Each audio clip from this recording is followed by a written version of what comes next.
Visiting Hours, 1942, page 158.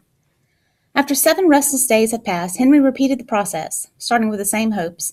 He met Mrs. Beatty on the back step of the school, and together they drove south to Puyallup and through the barbed wire gates to Camp Harmony, this time into the 3rd and 4th areas, which was even bigger.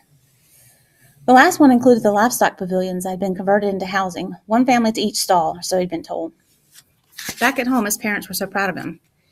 "You keep saving, you'll be able to pay your own way back to China," his father praised him in Cantonese. His mother simply nodded and smiled every time she saw him deposit the money he earned in a jelly jar on the nightstand.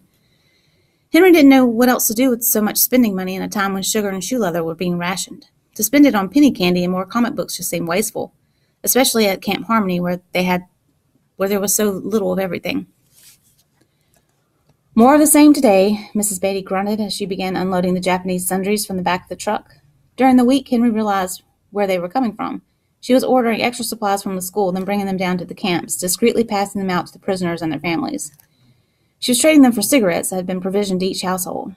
Whether she sold them or smoked them all herself, Henry never knew. What Henry did know was that the 4th area held the most evacuees. This quadrant of the fairgrounds was the largest, with an enormous trophy barn that had been converted into a mess hall. "Your parents okay with you working a few extra days when school leaves for the summer?" Miss Beatty asked, picking up what was left of her breakfast from her teeth with a matchbook cover from the Ubangi Club. "Yes, ma'am," Henry nodded eagerly. That was for the one benefit of not being able to communicate with his parents. They would assume he had summer school or extra work at Rainier Elementary, paying work. They asked all sorts of wild questions. Was he taking extra classes? Was he tutoring other kids? Imagine their son a tutor of white kids. Henry just smiled and nodded and let them assume what they wanted. Another language barrier Henry ran into was within group Camp Harmony. Just seeing a Chinese kid standing on an apple crate behind the serving counter was strange enough. But the more he questioned those who came through his chow line about the OKBs, the more frustrated he became. Few cared, and those who did never seemed to understand. Still, like a lost ship occasionally sending out an SOS, Henry kept peppering those he served with questions. OKBs. Does anyone know the OKBs? To Henry, it was a unique name, but really, there could be hundreds of people at the camp with that name. It might be the same, like the name Smith or Lee. "Why are you looking for the OKBs?" A voice came from somewhere in the crowded line. A man stepped up, tray in hand, sheepishly peering ahead.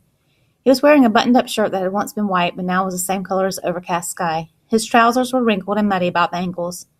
His messy hair was countered only by his close-cropped beard and mustache, the black yielding to a sprinkling of gray that made him look collegiate and dignified, despite his condition. As Henry dished up the man's lunch, a stew of corn and boiled eggs, he recognized him. It was Keiko's father. "Henry?" the older man said. Henry nodded. "Would you like some stew?" Henry couldn't believe that this was all he could think to say. He felt ashamed for Mr. OKB's circumstances, like walking into someone's home and seeing him in a state of undress. "How are you? How is your family? How is Keiko?" Mr. OKB ran his fingers through his hair, straightening it. He rubbed his beard, then broke into an enormous smile. "Henry, what are you doing here?" It was as if a layer of suffering that had hardened around him these past 2 weeks cracked and fell to dust. He reached across the serving counter and held Henry's arms, eyes sparkling with life. How did you get here?" Henry looked at the line forming behind Mr. OKB. "Mrs. Beatty, the cafeteria lady at school, asked me to work with her for a while. In her own way, I think she's trying to help. I've been working my way through all the areas, trying to find you and Keiko. How is she? How have you all been?" "Fine, fine," Mr. OKB smiled, seeming to forget all about the meager lunch Henry loaded on his plate with extra bread. "This is the first vacation I've had in years. I just wish it was someplace sunny." Henry knew that Mr. OKB might get his wish. He'd heard that the Army was building permanent camps in Texas and Arizona, hot, miserable places. Mr. OKB stepped out of the way to let the others inch forward in the chow line. Henry kept serving as they talked. "Where is Keiko? Is she eating?" "She's back with her mom and little brother. She's okay. Half of us in this area fell ill from food poisoning of some kind yesterday, including most of our family. But Keiko and I are doing fine now. She stayed back to help out, and I was going to give her my portion." Mr. OKB warily looked at his food before regarding Henry again. "She misses you." Now it was Henry's turn to light up. He didn't do backflips or cartwheels, but never in his entire life had he felt this good about anything. "You know where the visitors' station is?" Mr. OKB asked. The words rang like a pitch-perfect note on a beautifully tuned instrument. Visitors? He'd never even considered the possibility. "There's a visiting area? Where?" Next man in line had to clear his throat politely to get Henry to keep serving. "Out this door and left, toward the main gate on the west side of Area 4. It's a fenced-off area just inside the gate. You can probably get to the visitor's side if you go out the back of the building. When are you done here?"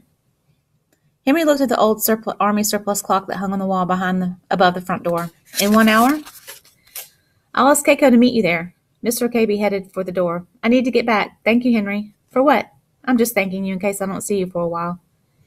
Henry exhaled as he watched Mr. Kirby leave, waving as he slipped out the door, holding his tray of food. The other people in line now viewed Henry as some sort of celebrity or perhaps a confidant, smiling and saying hello in Japanese and English. After lunch had been served, all the trays rounded up, cleaned, and put away, Henry found Mrs. Beatty, who was in a meeting with a young mess officer. As she had the previous week, she was planning out menus and arguing over whether to cook potatoes, where there were in abundance, or rice, which Mrs. Beatty insisted they order, even though it wasn't on their list. Henry figured they would be there for a while. Mrs. Beatty's backhanded wave dismissing him to the rear step of the mess hall all but confirmed it. Henry traced the dirt road to the nearest gate and followed the path between the two barbed wire fences. This no-man's land was actually a modestly trafficked walkway leading a few hundred yards to a latticed area designated for visitation with the prisoners, as they called themselves, or evacuees, as the Army made a habit of calling them. The path led to a seating area along the interior fence line, where a small procession of visitors came and went, chatting and sometimes crying as they held hands through the barbed wire separating the prisoners from those on the outside. A pair of soldiers in uniform sat at a makeshift desk on the prisoner's side, their rifles leaning against the fence post. They looked as bored as could be, playing cards, stopping occasionally to inspect letters that were being handed out, or whatever care packages were being delivered. Because he'd been working inside the camp, Henry could have walked right up to the soldiers at the desk from the mess hall, but the fear of straying too far and being mistaken for a resident of Camp Harmony was very real. That was why Mrs. Beatty had had him hang out behind the mess hall, either on the steps where the kitchen workers knew who he was, or in her truck when they were preparing to leave. Even with the special access, it seemed safer to go about visiting the camp's residents the proper way, if only to keep Mrs. Beatty happy so she'd continue bringing him with her. Henry stood at the fence, tapping the wire with a stick, unsure if it was electrified. He was certain it wasn't, but he was very wary nonetheless. To his surprise, the soldiers didn't seem to notice him there. Then again, they were busy arguing with a pair of women from a local Baptist church who were trying to deliver a Japanese Bible to an elderly internee, a woman who looked ancient to Henry. Nothing printed in Japanese is allowed, one of the soldiers argued. The woman showed him their crosses and tried to hand the young soldiers pamphlets of some kind. They refused. If I can't read it in God's plain English, it ain't coming into the camp, Henry overheard one of the soldiers say. The woman said something to the Japanese lady in her native tongue. Then they touched hands and waved their goodbyes. The Bible left the camp the way it came, and the old woman retreated empty-handed. The soldiers went back to their card game. Henry watched and waited until he saw a beautiful slip of a girl walk up the muddy path in a faded yellow dress, red galoshes covered in mud, and a brown raincoat. She stood on the other side of the fence, her smiling face, pale from food poisoning, framed by cold metal and sharp wire, a captured butterfly. Henry smiled and exhaled slowly. I had a dream about you last week, Keiko said, looking relieved but happy and even a little confused. I keep thinking this must still be a dream. Henry looked along the fence and back at Keiko, touching the metal points between them. This is real. I'd rather have the dream, too. It was a nice dream. Oscar Holden was playing, and we were dancing. I don't know how to dance, Henry protested. You knew how to dance in my dream. We were dancing in some club with all kinds of people and the music. It was a song he played for us.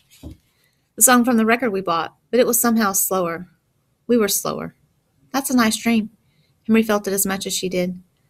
I think about the dream. I think about it so much I dream it during the day while I'm walking around the dirty camp, walking back and forth to the infirmary to help the old people and the sick with my mom. I dream it all the time, not just at night. Henry rested his hands on the barbed wire fence. Maybe I'll dream it too. You don't have to, Henry. In here, I think my dream is big enough for the both of us. Henry looked up at the nearby guard tower with its menacing machine guns and sandbags to protect them. Protect them from what? I'm sorry you're here, he said. I didn't know what else to do after you left, so I just came here trying to find you. I still don't know what to do. There is something you can do. Keiko touched the fence too, her hands on top of Henry's. Can you bring us a few things? I don't have any paper or envelopes, no stamps either. But if you bring me some, I'll write to you. And you could bring us some fabric, any kind, just a few yards. We don't have any curtains, and the searchlights shine through our window and keep us up at night. Anything, I'll do it. And I have a special request. Henry traced his thumbs over the backs of her soft hands, looking into her chestnut brown eyes through the jagged coils of fence. It's my birthday next week. Could you bring all that stuff back by then? We're going to have a record concert outside that day, right after dinner. Our neighbor traded with the soldiers for a record player, but they only have a scratchy Grand Ole Opry recording, something like that, and it's terrible. The soldiers are going to let us have a record concert outdoors if the weather clears up. They